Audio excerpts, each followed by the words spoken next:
So we all know Soundwave, and we love him. He's the big blue robot that carries little minions inside him that he can shoot out at any point. And with the recent release of the 86 Frenzy, at least here in Australia, I thought it's about time we take a look at two of the members of Soundwave's family.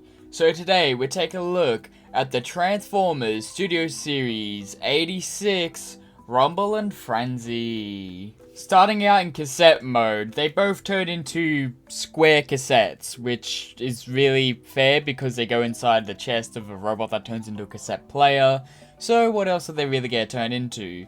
But here they look amazing. They look just like they did, well, with their G1 toy. They don't look much like the show's tapes, but that's because the show didn't really have the animation budget to put all the detail on the cassette mode.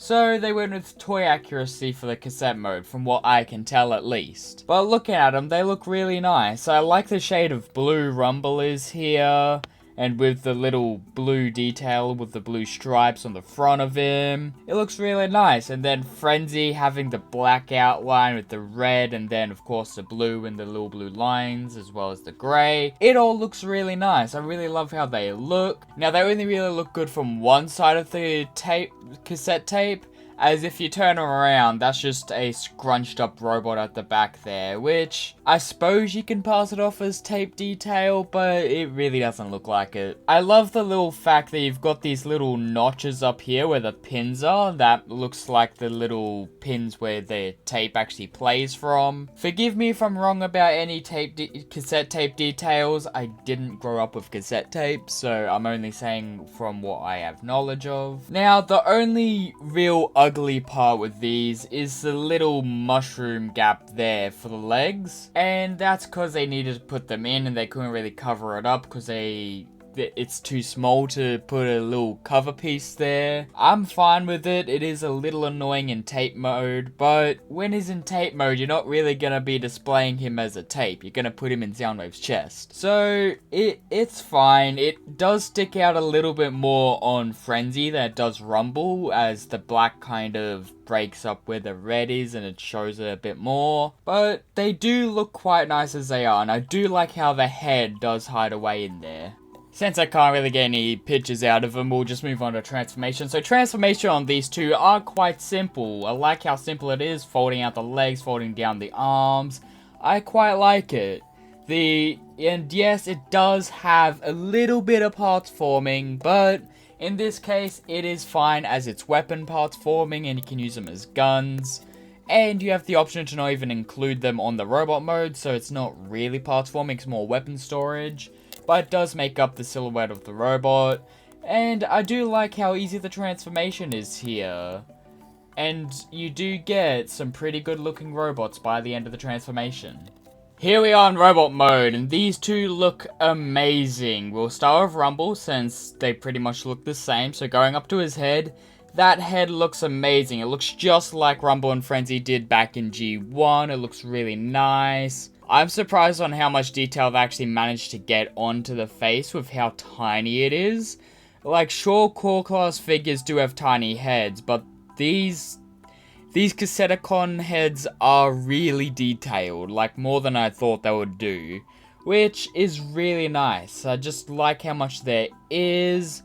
Like, you can even make out his nose and his mouth there. It's really good. Moving down to his body, that looks really nice. I like the little the chest details he has. It is accurate to the show, so there's that. It looks really nice. And like with the guns on the back there, it looks pretty good. It brings them all together. I like how they managed to include the little Decepticon badge on his waist, which I did not think they'd be able to do with how small it is. So I'm happy that that's there. And even the arms look good. Like, sure, they're one solid piece, but they look really good as they are, as they painted the bottom half to break it up a bit. It looks really nice. And moving down to the legs look really good. They do look a tad bit long, but that's if you have the shoulders shifted up. If you shift them down, that looks a bit more normal. But there was only so much they can do, so I I get why they look a bit long. And I do like that they managed to paint the insides of the shins to give them the yellow highlight. It looks really nice. And putting them both together looks really good. I like Frenzy's red and black he has. And I'm actually surprised that the shins are different colors between them two, as I didn't realize this when I got them at the time, but their shins are different colors in the show, so that's why it's mimicked here on the toys. But yeah, these two look really nice. Posability on these two are quite nice. So starting off, he has a ball joint at the head, allowing to look all the way up, and it can swivel. There is a pin joint there, but I don't really know what it does, as it doesn't really move. Anyway, arms go all the way up, hands fold in, legs are unimpeded in all directions, there's a knee swivel, deep knee bend, and foot goes up. Accessory-wise, these two get a couple accessories. So starting off, you get these guns on the back, which look really nice, they really complete his look. And they can pop off and go into his wrist, as he hasn't really got hands, so they go and mount to the wrist. It is a little bit annoying, but I understand it. They are really small as they are, so there was only so much they could do. And they also get the pile drivers from the show, which I only really use Rumble's pile drivers on him, as I use Frenzy having the guns just to separate them. But to put them on, you just fold in the wrist and then they clip right onto the empty slot there, which look really nice, and they do give them some personality. But hey, these two look really good in robot mode, so I just had to put in some poses, so here they are.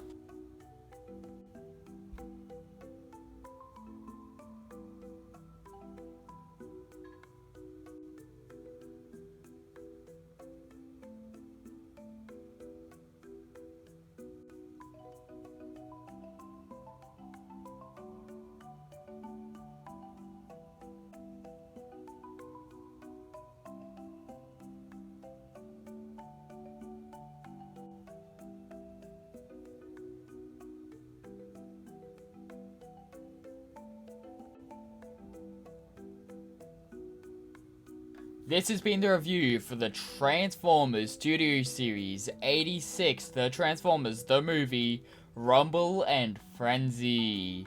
Tell me, what do you think of these figures? Did you pick them up, do you like them, or did you skip them entirely?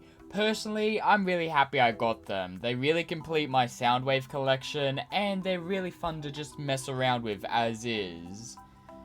I enjoy the color schemes they have, and they're really nice. They are just a tad bit small, but that's so they can fit into Soundwave's chest. But tell me what you think. Thanks for watching.